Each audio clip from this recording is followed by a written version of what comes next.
build up your people, build up your kingdom. In Jesus' name, amen. Amen. Amen.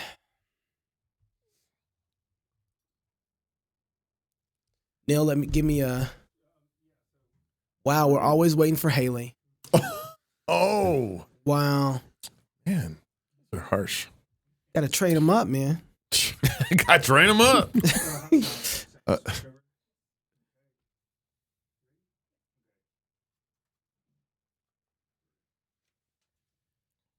3. I mean, would you really call the head of Planned Parenthood a doctor? Nope. The former head. A murderer? The former head. Assassin. Oh, better word. That's Assassin. pretty good. Also, I have a Doctor stapler. Assassin.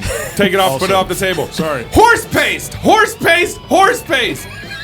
Pastor Toby, Chalk Knox, I'm the water boy. It's good to be with you this Monday evening. Who writes these omens? At least it's not democracy. And don't forget, we got Matt Reynolds coming up. Second half. Barbell talking about Logic. Barbell Logic. It's going to be a good interview. Do you people like Jesus and beer? Okay. Then That's good. You and your family need to come to the Fight Laugh Feast Conference in Knoxville, Tennessee, October 6th through the 8th.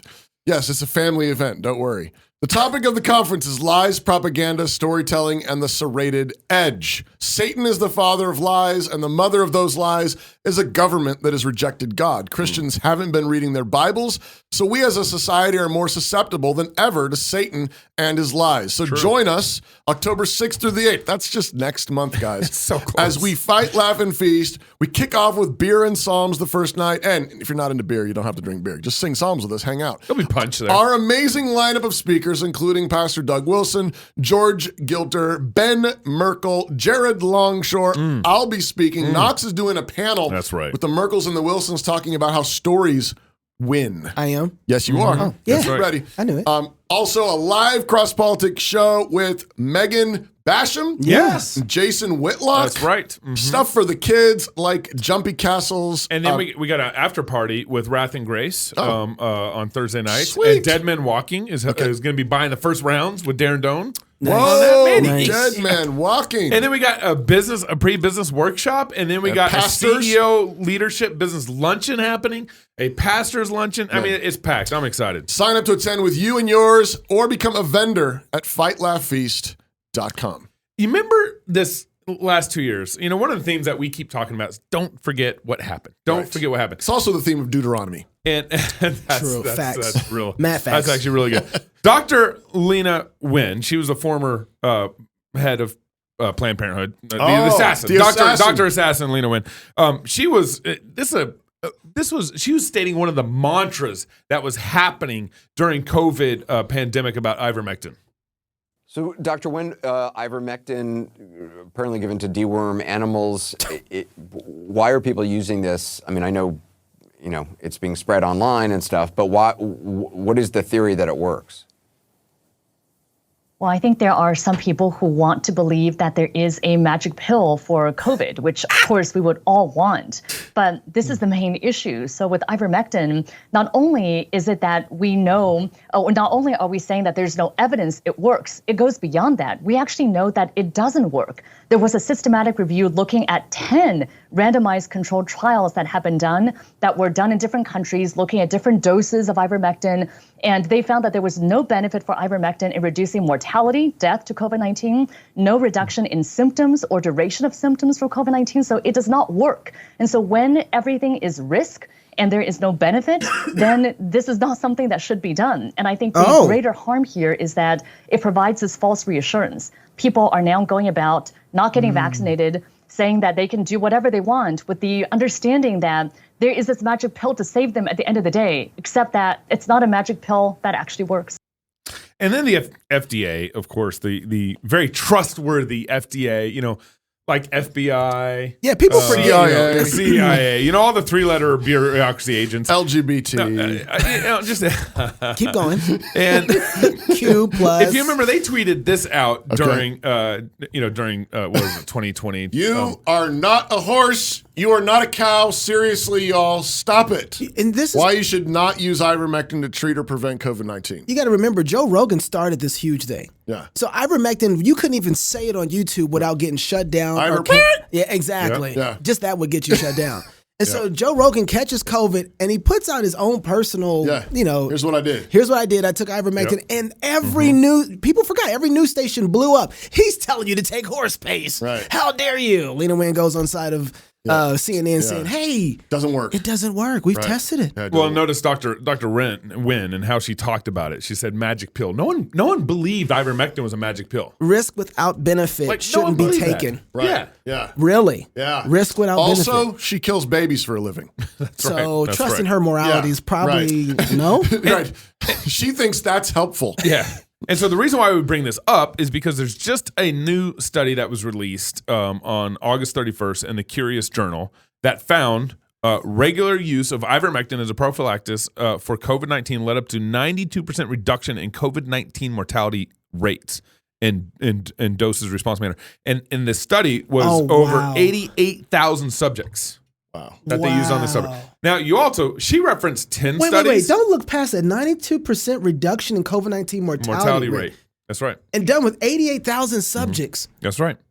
That is phenomenal. Why wouldn't somebody be praising this study? Right. And why isn't it everywhere? Where's Lena at right now? Get her back on CNN. Yeah. Well, and don't forget, I mean, I had a list of 62 or 63 studies that were done on ivermectin that were all positively looked at ivermectin, found positive results regarding COVID-19. Yeah. Dr. Wynn referenced 10 studies. Right.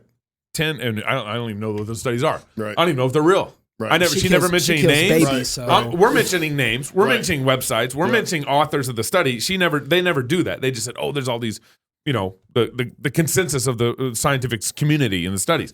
Now, recently, this actually in April, this is on the NIH's website now. Look at this, Toby. What do you see on the NIH website is antiviral therapy. Yeah. You see ivermectin on there? Let's see. Remdesivir, ritonavir, molnupiravir, interferonism. Ivermectin! Hey! It's on the anti-parasitic drug that is being evaluated now, to treat COVID-19, which is the setup for. It's coming. But surprisingly, Toby's already following this. He's already got it. You already got it coming. But okay, so this is finally the NIH has now put ivermectin on their website. Yeah. Okay, now they aren't recommending it to the masses. Nope, because that's how you do first. That's right. What you do First, you get the money, dollar bills, y'all. That's right. You can't let this ivermectin study come out now, first. the NIH is recommending ivermectin for clinical trials.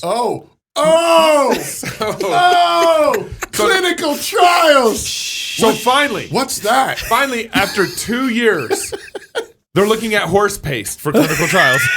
Hey. And here we go.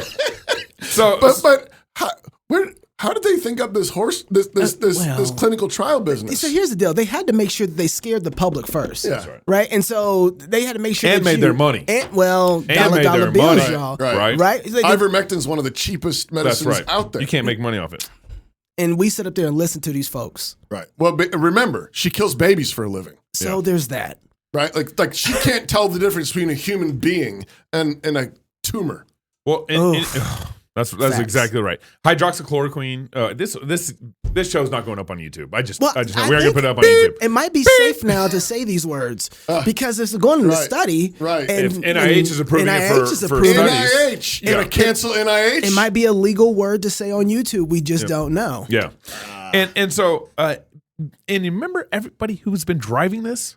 Pfizer, Moderna. All these companies were paying Fox News, CNN, all these ads, at tons of ad money. That's why Fox News ever speak out against it. To control the narrative. Right. The Daily Wire would not speak out against it. In fact, Ben Shapiro was doing it. Doing what? He's taking the vax. Ben Shapiro did. Yeah. And they were all doing it. But it's starting to get creepy. Like Pfizer and Moderna and their PR propaganda stuff is starting to get creepy. Here's the most recent starting to get well. It was creepy. It's getting creepier. They didn't do clinical trials. The last Vax boost that they released, they did a clinical trial on 8 mice, and that was it. That was it. The last booster that they just released. And so 8 mice. Remember, they kill babies. Yeah, This won't be on YouTube. And so here's the latest propaganda commercial from Pfizer. Open. It's a beautiful word. Neighborhoods, open. Businesses, open. Oh. Fields, open. Who doesn't love open? Offices, homes, stages, possibilities. Your world. Open. You see the airport, shot in the airport. And you can help keep it that way. Oh. Threat. You can help keep it that way. Is that a threat? Wait, hold on. Threat? Who put them in charge of open? I know. Right. Notice Exactly. the position they're Buy taking. our product. Hey, Pastor Toby, you can make it out of here You'll stay open. if you give me water. Right. Get me water. Yeah, right. Oh, no, it's free. You can go out once you give me water. Right. If you don't give me water? But for Open. for $10. Yeah. Who put them in charge of open? Right. This isn't, and then they run that. Not God. Why aren't, I just don't understand why we aren't requiring something else of people, like firing them. Or I just want us to do a little more. Because I feel like that they have the momentum. The fact that they can get away with an ad like this instead of, they It's should have had an incredible. ad. Well, They it's should have had an incredible. ad that said, we messed up. So Right. come to find out, Aaron. come to find out, ivermectin, good thing to You could have saved a lot of money. Yeah. But instead, we closed down everything and we shouldn't have done that. Wasn't constitutional. We overstepped our boundaries and how we Yeah, decided we to. had no right to close your churches, Right. your businesses. That wasn't your our. schools. No, there's no apologies. There's no sorry. It's like, hey, if you don't want to go through what you went through the last 2 years, Yeah. get the shot. Yeah. Otherwise, Right. we will make you go through this thing again since we control open. Well, and just think how this narrative has been pushed over the last 2 years. The government shut all our businesses down, shut all our churches down, shut everything down. And then remember, it required us all to wear a mask. And we told everybody, That still don't work. if the government can require you to wear a mask, They will require you to get a vaccine. Been saying We that started since. saying that that months was in April 2020. months Before that. and everybody was saying no, they would no, never. they would never do You that. guys are pushing it out. Somebody raised it in our local city council meeting, and the mayor was even like, "No, we will never do that. Yep. We would never do that." We'll shut down your business, but we won't require you to vax. So like, no, Why, Bill? Why, Bill Lambert? This is Come on. people And who don't- then now you got businesses running this propaganda videos. It's crazy how far the Overton window's been moved and all this. But our good staff here, our producers are just great research. We got a great research teams here. And so we actually found another older Pfizer video that I think is relevant to all this. Oh. Yeah. Okay. In a repeated national survey, doctors in all branches of medicine, doctors in all parts of the country were asked, "What cigarette do you smoke, doctor?" Once again, the brand named most was Camel. Yes, according to this repeated nationwide survey, more doctors smoke Camels than any other cigarette. Why not change to Camels for the next 30 days and see what a difference it makes in your smoking enjoyment? See how Camels agree with your throat. See how mild and good tasting a cigarette can be. Doctor recommended. Yeah. Doctor, I mean, There you go. You know, Pfizer recommended, doctor recommended. Yeah, There you Fauci go. recommended. Yeah. This is what's so crazy about this. Like, we know that. There's a book called Everything That's Bad for You is Good for You Now, or something like that. Yeah. And it's so funny. I remember everybody saying, like, don't do eggs, man. That get your cholesterol messed up. And Don't do butter. Don't do butter. Better It's do bad margarine. for you. And it's like, wait a second. These old folks have been eating this stuff for a long time and run around here stronger than we are, more testosterone than we have, doing good in life and happy. And we sitting around here trying to figure out how not to eat butter and eggs and dying early. Yeah. You know? Like, Well, and and if you look at my wife, everyone probably learned this in our generation, the food pyramid. yeah. It's literally almost upside down. Oh, And I don't what remember the is food pyramid. What's on the top? grains are at the bottom. Oh, grains are the yeah. foundation of everything. So everybody needs to have a Yeah, lot of grains, carbohydrates Yeah. and grains. Because you know who drove the food pyramid was all the grain companies. Yeah. All Kellogg Yeah, and all. just like the Pfizers Exactly. are driving the Yeah. vaccine. So- Vaccines. Now it's the bottom of the pyramid. Turn that pyramid upside down. Get your jab. Matt Reynolds. I wonder if Matt Reynolds has been jabbed. We'll find out next. Barbell Logic, he's going to be up with us on Cross Politics to talk about Strength training, coaching. and testosterone. Yeah. Talk to him next in Cross Politics. Get the jab. Hi, I'm Robert Borton, CEO of Classical Conversations, the world's largest classical Christian homeschooling community. I'm launching a new podcast, Refining Rhetoric. If you like cross politics or just listen to hear what crazy stuff they're saying today, you will enjoy refining rhetoric. You can find us on your favorite podcast platform. I practice the 15 tools of learning by interviewing great guests, looking at current events, and talking about cryptocurrency. This is where Dave and I plan this year's company holidays. Let's go through the list. Easter. Too religious. St. Patrick's Day. Too white. Mother's Day. Way too cisgendered. All of your usual holidays have been canceled this year. But we still have Karl Marx's birthday! Ha Need a real reason to party? Find a new job at redballoon.work. Welcome back to Cross Politic on the Fight Laugh Feast Network. Home, it's where you build your legacy, where traditions are started, seeds are planted, meals are shared, stories are told, and maybe where you have your home gym where you work out. I don't know. Home is where you prepare to go out into the world. Finding the home that's perfect for your family is a big job. Story Real Estate is Moscow, Idaho's top real estate team. They give people real estate advice all over the country. Family homes, investments, land, new construction, or commercial, they know real estate. If you've thought about a move to Moscow or anywhere in the country, actually, reach out and get connected with a Story Real Estate agent. Wherever you're going, they can help guide you home. Visit storyrealestate.com. Speaking of home, and this is I just got to brag on my family a little bit here for a minute. We were going to do an interview. The reason why all my notifications are going off is because I got two babies being born today. No. Not That's me. My family. That's not why your notifications are going off. Your notifications are going off because you didn't turn off your notifications. I didn't turn off on Are they born That's yet? also true. Are they One born is, yet? One's and here? they're both in labor. They both went in labor like hours apart. My That's sister-in-law. awesome. So they're going to have cousins that are same day same birthdays. birthday. It's pretty cool. Oh, that's pretty sweet, man. Hey, we're really grateful to have with us right now Mr. Matt Reynolds. He's the founder and owner of Barbell Logic. Matt, this is all they gave me. Simple, hard, effective strength training, coaching content for people who crave more. That's what I got on you. Sorry, man. That's short. But that's okay. That's a great accomplishment. Matt, thanks for coming on Cross Politic. Hey guys, thanks for having me. I'm actually super excited to be on the show. Absolutely. So the most important thing we really need to know is, do Baptists who don't lift cause transgenderism? I was joking with my pastor Saturday night. I was like, do I just play into this, or do I So I told Gabe, I was like, look, I'm part of a Reformed Baptist church. We're confessional, covenantal, 1689, homeschool, patriarchal, post-mill. The only difference between you guys and us is we're out here making trainees, and you guys are doing the best you can and you're trying to stop it. So otherwise, we're on the same team. Yeah. All the rest is the same. Right. I'll say that. We're trying to make trainees strong again. That's what we're trying to do.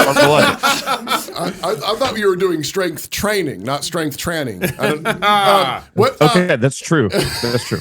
So, what makes your training and coaching different from everyone else? It seems like everybody and their uncle is like, "Hey, I'm a strength trainer now." Like Knox has been trying to be. I'm trying to be a strength trainer.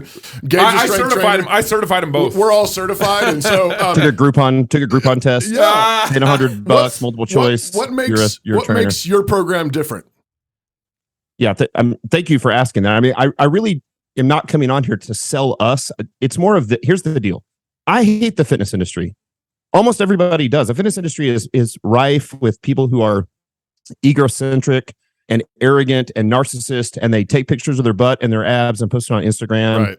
And I hate that. Yeah. And so for us, it was more that idea of that, the C.S. Lewis, like, we are a nation of men without chests. And we're not literally talking about pecs, although figuratively maybe that. We're talking about men without hearts. Yeah. And so we're trying to restore biblical manhood and womanhood, and strength training is a piece of voluntary hardship that we can do that brings us an improvement in quality of life. And so we don't think it's the only thing you can do. We don't think it's the best thing you can do. I mean, there are other things that are great. This is just what we do in our jobs. And so what we have found is that when people choose voluntary hardship via strength training, it improves their quality of life when they do it for the right reasons, when they're doing it not to just look good at the beach. And by the way, I don't think there's anything wrong with wanting to look a little better. Everybody does. But that can't be the be all end all. For me, I'm trying to be a better husband, a better father, a better leader in my church. I'm trying to be more useful and harder to kill. Yep. I'm trying to provide for my family. Like, even in the curse, which we talk often about the curse, we still were called to be men of toil and to work the ground, and by the sweat of our brow will eat bread. Right. Right. And we all would like, that doesn't mean that everything that we do that's hard work brings us money that buys food. Like we've got rural land and I go out and work the land. And when I go out and work that land and mow the yard and do that doesn't make me food, but there's still value in those things. And for us, strength training is the same thing. And so for us, we approach strength training with this idea that strength training specifically makes all of the other physical attributes better. So when you think about like power, agility, speed, cardiovascular endurance, like whatever the thing is, pure strength training is the only one that will take someone who is watching Netflix on the couch, put them in the gym and let them start strength training, and all of the other physical attributes get better. But that's not a two-way street, right? So I'll give you an example. If you're sitting on the couch watching Netflix and you haven't full squatted and you start squatting, which is hard. Squats are probably the hardest thing to do. Like literally put a barbell on your back, put weight on it, go all the way down, come all the way back up. You will get stronger, but also your mobility will get better, right? Like because you haven't done that maybe since you were like 2 years old. Like 2 years old squat perfectly, right? How do you know? But if you but if you flip it, it's not a two-way street. If you go to yoga class, you get more mobile, but you do not get more strong. And so we're trying to get the greatest return on investment for the hard work that we do. Like we're busy people. I don't want people in the gym 2 hours a day, 6 days a week. Most of our guys, like we live busy lives. Like if you can get in 30, 45 minutes a day of good hard work, and it's not about just the strength, it's what that leads to. So that voluntary hardship piece certainly we noticed. So I run an online coaching business. We've got 1,300 clients, about 80 employees, all professional strength coaches, all highly educated. These aren't like your 18-year-old kids with purple polos on at the Globo gym with the name tag that says trainer. These are legit professional strength coaches. But enough about Planet Fitness. Nah. Yeah, I wasn't going to say it. I'm glad you said it. You can say it. Yeah, but like what we try to do is we just try to pair people with great coaches for them. And you can do that even if you live, I don't know, in the middle of nowhere, Idaho, or anywhere, and you don't have access to a great strength coach. You now have access to the best strength coaches in the world. So sales pitch can be that, but it's ultimately we're just trying to connect the right people together. So when people come in, if you're looking, if you're 65-year-old guy and you're like, look, I played football 40 years ago, I busted my knee. Like we got a coach for that. If you're a 45-year-old soccer mom, we have a coach for that too. Probably a female coach. And so we're trying to do that. We're starting to sound like Pfizer now. We got a vax for that. We got a vax for that. Not that. We got a coach for that. Got the nasal vax now. We got the ear vax. Like we got all this. That's what we do. And I think the thing is, like when we first started this, I actually had a hard time making the connection as a leader in my church, as a dad and a husband of 23 years now, making the connection of what I did in my occupation as a strength coach with what I'm doing in life. And what I recognize is that while yes, people got stronger, they performed better physically, they looked better, all those sort of things. What happened was that they were actually refined emotionally, mentally, socially, confidence, like in the right way. Not in the bodybuilder-esque, I'm going to put on a pink thong bikini and have a beauty pageant with other dudes way. Which is kind of gay. But in I'm going to be a better dad way. It helps me develop the courage to fight the problem of we have a nation of men without chests. Yeah. And that's really what we're trying to do. Do you think that, the last 2 years watching, when you said, hey, I want to be harder to kill, their bells went off in my head. I'm like, oh yeah, I like what he's talking about. But do you think that the lack of men being able to have some sort of physical stamina, physical strength, it's common in America, like you were saying, men without chest, was the problem what we saw in COVID to be able to have courage too? Those two things are connected. Yeah. But I mean, we saw this is the postmodern world has just led us there anyway. Right. And even us who maybe believe on the same, like if we're really honest, if you guys are honest too, the vast majority of the people that are listening to the show are still working in a cubicle every day. Like, and so they believe one way, but like what their actual 40-hour job is different. And so I don't know that we needed this as much in the 40s. I don't know that we needed this as much in the 50s. I don't, when people are like working hard, manual labor, blue collar, farming, that sort of stuff. And if that's still what you do, as a matter of fact, I have one of my coaches sold his business a few years ago in Tulsa, a business, kind of an office job.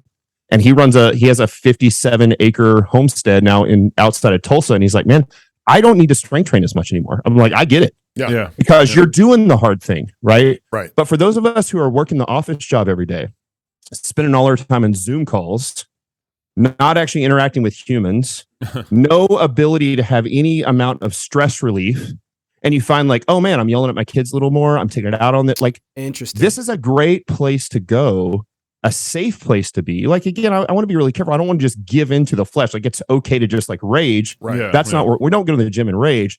But what a great place to sort of just here's what it is for me. For me, it's the transition from CEO Matt to father and dad Matt. I knew it. I knew the trans thing. There it goes, man. See? Dang it. I played right into it. You just that's all we need to know right there. I knew I should have. All I was like, go on it. Never say that word. Just don't say the word transition. That's all That's good. Okay. Now Matt, I'm skeptical. What? Yeah. Skeptical. Say that again. Wow. Yeah. I got issues. Yeah. Right. It seems like that America particularly spends so much money on health. Right. Food, diets. We were just joking about the pyramid being literally upside down. For sure. It is. Planet Fitness memberships up. We just spend so much money on this stuff, and yet we're one of the most unhealthy, obese nations in first world countries. Yeah, it's great. What? Yeah, well, just run with it. You just fix me, okay? Well, what's wrong? I mean, look. I'll tie it even back to the religious side, right? So we're all reformed, right? And the interesting thing about that is like, so we hearken back to 500 years ago, right? And we've watched the postmodern world of seeker sensitive junk come into church. Fitness has gone through the same thing. The way to get the return on investment is a reformation in fitness, to go back to the way our granddads used to train, the way our dads used to train in the 70s for football. Like and by the way, that's not how just football players train. I've got an 87-year-old lady I coach, 87. I started coaching when she was 79. She's a double hip replacement, a knee replacement. Most of her back's fused together. All that before she met me, thank God. And she squats and she deadlifts 155 for sets of 5. 87. She's 87. Wow. And so like, and the point is that lifting heavy free weight barbells is hard and nobody wants to do it. Yeah, everybody bench presses because that's what dudes do. And everybody curls because that's what dudes do. But to actually squat and deadlift, like those things are difficult. Now, by the way, my wife does that stuff. Like I train with my wife and I have a blast. Like for us, I don't think that's the answer for everybody, but for us, like we go in and train together. And she's the most feminine, blonde-haired, blue-eyed, never know. But like that's a thing that we do together as we train. She trains obviously with 1/3 of the weights that I'm using. But for us, that's where the return on investment is. And for her, the return on investment for her, she said, all the years that she did aerobics and CrossFit and 3 sets to 20 with pink dumbbells, her body never responded the way she wanted it to respond. And now doing the heavy strength training, it's responding the way she wanted it to respond at 45 years old and having 2 kids and 2 C-sections. Yeah. And so this isn't just a thing for the men. It's it can improve quality of life for all if you approach it from the right perspective. I'm just saying, I do barbell because I got to keep these Sons of Thunder, going. You know what I'm saying? You know what I'm saying? You're hiding them with that jacket right now. Gabe, I think the answer is that we are worshiping that rather than worshiping Jesus. Yeah. And I think if you worship Christ, then he gives us these gifts and they become blessings. But if you worship the ab, if you worship the guns, if you worship whatever, the beach babe body, it actually, you end up destroying the very thing you're worshiping, and it ends up destroying you. And I think that we're living in the ruins of that. Which is crazy. Right. I mean, we're obsessed with it. It's a billions we're of obsessed dollars. With it, but that's what idolatry does. Idolatry destroys rather than making you more human, making you more of a man, making you more of a woman made in the image of God. Hey, Matt, what's your website? How could people find out what you're doing and maybe sign up for a program or two and check it out? Sure. Yeah, so we're barbelllogic.com. Barbell Logic's easy to find. We put out, by the way, tons of content. YouTube, you're one of the best, most downloaded podcasts in strength, the Barbell Logic podcast. That stuff's all free. So the content's free and always be free. Online coaching, our first month is always free and there's no contract. You can just try it out for free. So again, I don't want to do a commercial there. I would tell most of your listeners to go to barbelllogic.com/life, LIFE. There's a totally free ebook that you can download, A Life of Strength. You're like, I don't know where to start. I hear what this guy's saying. I kind of get it at the 30,000 foot, theoretical view. How do we go deeper and kind of turn it into the practical? That ebook's a great place to start. Costs nothing. that's a great place to go. Matt, you stay around. We're going to talk a little bit backstage with you. I want to talk about testosterone and some other things. Yeah. Sure. COVID too. Yeah. All right. So if you're single, get married. If you're married, have you some kids. And if you have kids, go baptize them. Until tomorrow, love God with all your heart, soul, mind, and strength. Love your neighbor as yourself. Go fight, laugh, and feast. This is Cross Politic.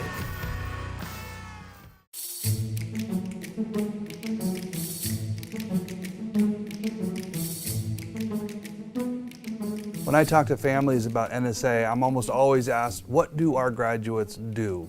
The short answer is that NSA grads end up in a wide variety of disciplines. Founders of businesses, filmmakers and producers, doctors, writers, marketers, financial experts, lawyers, teachers, pastors, consultants, software developers, and more. And it's a good question, but there is something that we need to talk about when it comes to this question. It shows how much our society has bought into the idea that a college degree is primarily about certifying you for a particular job. A college education ought to reach far higher than mere job training. The original goal of higher ed was to train, shape, and prepare our young people to be cultural leaders wherever they go, no matter what career they land in. Think of it like this. The historic liberal arts student, the student we are cultivating at NSA, is a mechanic for maintaining a just, equitable, and free society. The question I would ask you is, does our society need such mechanics today? Would this graduate have lots of work to do? Well, yes, an overwhelming amount of work. Today we live in a society that is falling apart largely because we stopped equipping our students with the know-how they need to build, preserve, and fight for our freedoms, culture, and society. If your son or daughter faithfully pursues this type of education, it means that they will always have plenty of productive, fruitful work to do, because there are just so few people being prepared in this way. Think of any organization, a business, a nonprofit, a local government.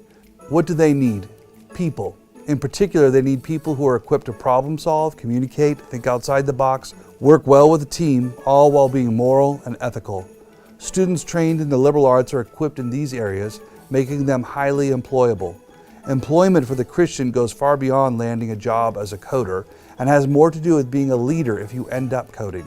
Over the centuries, liberal arts graduates have taken on countless critical leadership roles in a wide range of industries, becoming professors, pastors, writers, politicians, legal experts, and founders of businesses. Such leaders forged our nation. And beyond their day jobs, such people go on to do really important work like building schools, churches, and other key organizations that serve as places of refuge and strength in a broken land. Even more importantly, they go on to start strong families and raise the next generation of saints. The result of such education is dynamic communities centered around worshiping the triune God and enjoying Him forever. The switch from viewing college education as mere job training to that higher calling of leadership building is a serious paradigm shift.